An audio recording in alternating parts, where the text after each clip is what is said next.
I'm Michael Bierek. I'm a professor in business here at the School of Business at Western, and also the first ethics champion when we started this here on campus. It's my privilege this morning to start the first business panel that we have people who are in business in the out-of-doors industry. And first I would like to introduce Mrs. Rouse Hauk, who is the founder and owner of Acclimate Natural Sports Drinks here in Gunnison.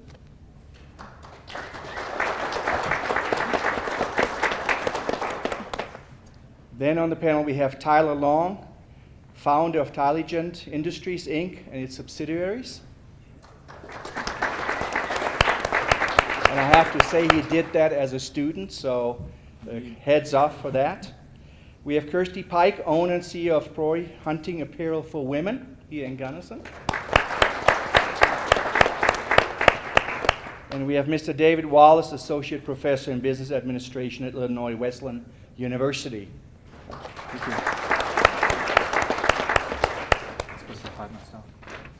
We have for this panel 30 minutes. We have warning signs. I think who's the one who has, okay, so we'll pay attention to you. And as mentioned this morning, we have a limited number of time, and we have agreed on some questions that we want to ask and have the panelists go through. So panelists, please keep your comments concise. Also, please focus on the topic of putting ethics into the practice of your answers. The following panel comments, I will facilitate a short Q&A question, so we hopefully have also time, like with the keynote, to address some questions then to the panel. What I will do is I will read these questions to the individual panel members. Roanne, I think we agreed that you would go first. You were brave enough to take that first step. What do you perceive as the biggest ethical challenge facing your business in the outdoor industry today? How are you addressing this issue with integrity? Okay, am I on? So Use this one? Okay. All right, well, thank you for having us. And I own, as was introduced, Acclimate Mountain Sport Drink. And one of the big ethical issues that we have focused would be along the lines of the questionnaire that we did on our phones this morning, and that is the environmental impact of manufacturing a product. And it's both material sourcing, so the powders that we get to blend together to make the mountain sport drink, and then also the packaging that goes into it. And historically, we've made a decision, I've made a decision for our company along with my employees and vice president to try to use post-consumer recycled materials as much as we can in our packaging, and we can do that with our carton overboxes. And to also use soy inks when possible rather than more toxic inks, as the waste obviously goes into our waterways.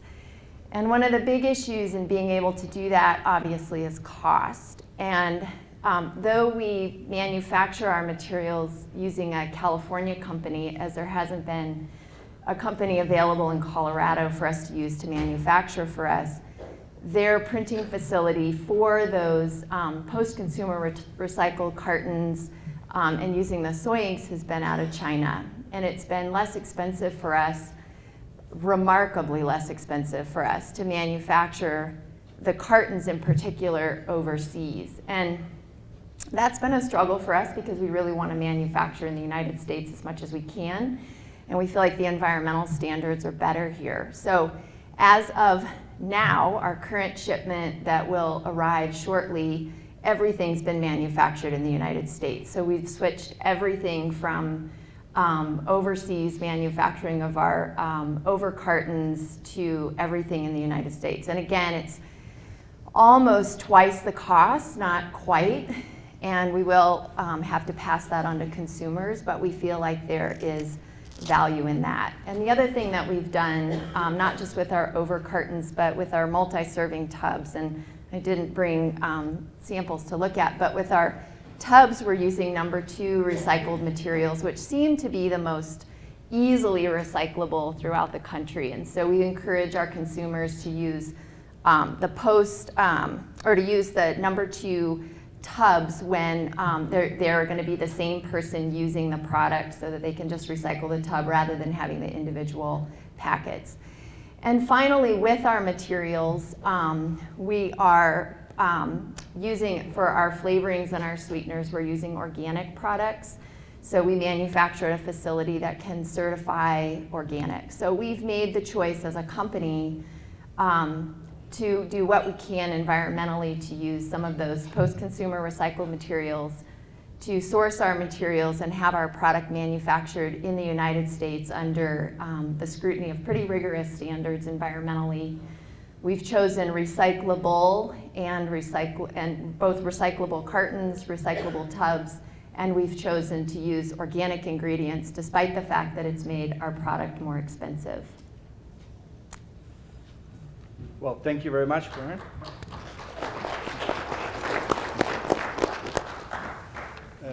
The second question goes to David, and let me please read that to you. As a business leader, how do you tie ethics into your company's strategic initiatives and business governance? How do you measure the performance and or progress of ethics implementation in your company? Okay, so there's really two parts to this question. There's the governance and strategic thing about it, and then the second part is implementation and measurement. And I'll try to be as concise as Christy, but I'll do my best. So companies that I've worked for, I'm both a practitioner and an academic. I'm both a practitioner and academic. I'll give you my first experience in retail as a buyer. We had formal policies for ethics, and we had a code of conduct, but it really was summed up in our logo, which was have fun and do the right thing. And that was what brought us to work every day.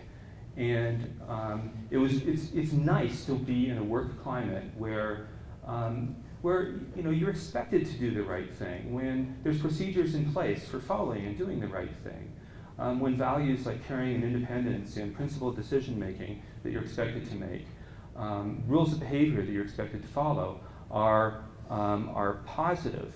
And when you're doing the right thing and you're sharing values with other people who are expected to do the right thing too, that is fun. So we're having fun and we're doing the right thing at the same time.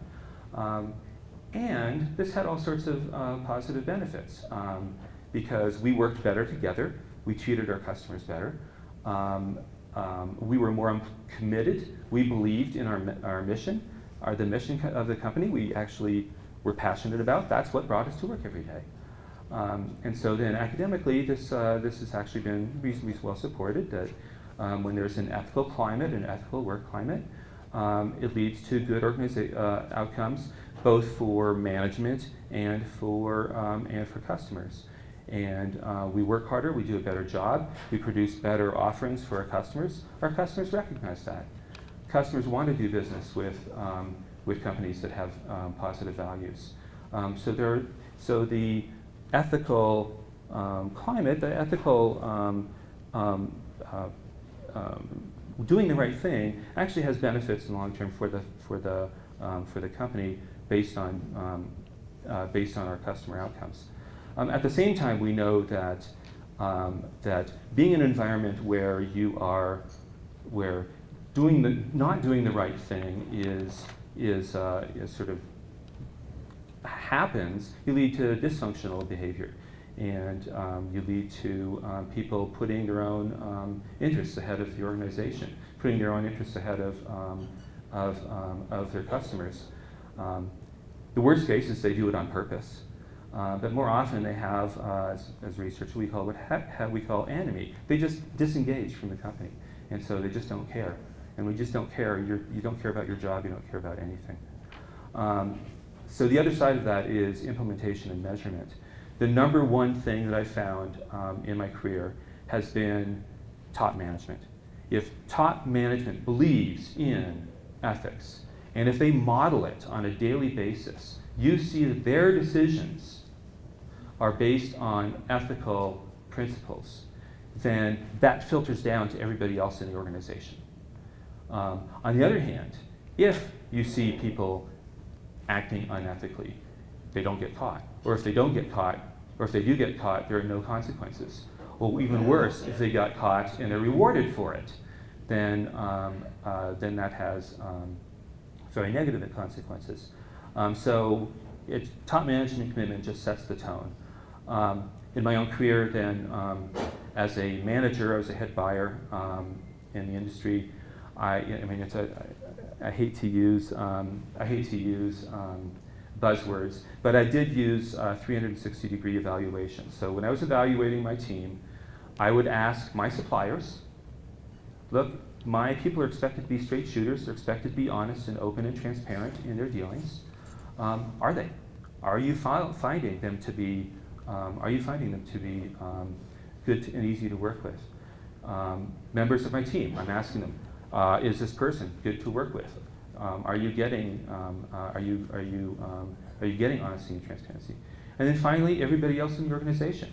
Purchasing function, we serve everybody else in the organization. Are you getting the service? Are you getting the transparency? Are you getting the openness? Are you getting the fairness that you expect from us? And so I've said a lot of words here that I think tie in very closely with the values of the Daniels Ethics Initiative. And so I wanted to make sure that I tied that in because that really has been permeated my career, both as a practitioner and as an academic. Thank you very much. As I could say. Thank you very much, David. Tyler, would you be so kind and take the next question? Okay. What have you recognized as the biggest benefit your company has seen by putting ethics into practice? Okay. How do you evaluate and reward employees for ethical behaviors? Sure. So obviously the first thing, if you look at it from a fiscal point of view, when you have ethics in place, and of course my company, Tylegent Industries, has a code of conduct and things of that nature, and we have developed a culture within the executive staff that goes down all the way to our new hires to really form everybody into our own culture. And this has helped us in a couple different ways. One, keeping law enforcement and the feds well away from us, not breaking any rules on various different levels. Two, decreasing legal expenses at the end of the year. And then the third is consumer-based, of wanting to do business with good people and good people wanting to do business with us. Now, it really comes down to legacy over currency for my firm. Now, let me explain that. So obviously, we're a fairly new company. We started in early 2017, so we're getting established at this point, but a lot of people looked at us almost cowboying our products to a certain degree. And what we've tried to do was create long-term intrinsic value, and now we're currently bidding jobs out over 36 months in length. And having that culture base, essentially, like I've started training for this marathon, and you got to do base mileage before you start doing hill sprints and things of that nature. Well, I sort of look at our business the same way in relation to the ethics that we create throughout the firm. So laying that base groundwork and having our new hires come and shadow the executive staff and go out and do sales together and things of that nature so people know where we're at ethically and morally. And that way, when the time comes to make these sales, people don't have to sit around for 3 or 4 hours and debate, is this ethical or moral, or go home at noon and talk to their dog for 2 hours to work through their problem. We can go. So to answer your question in one word, it would be speed. And speed is what is getting us the long-term buy-in and the bigger contracts at the end of the day. Thank you very much.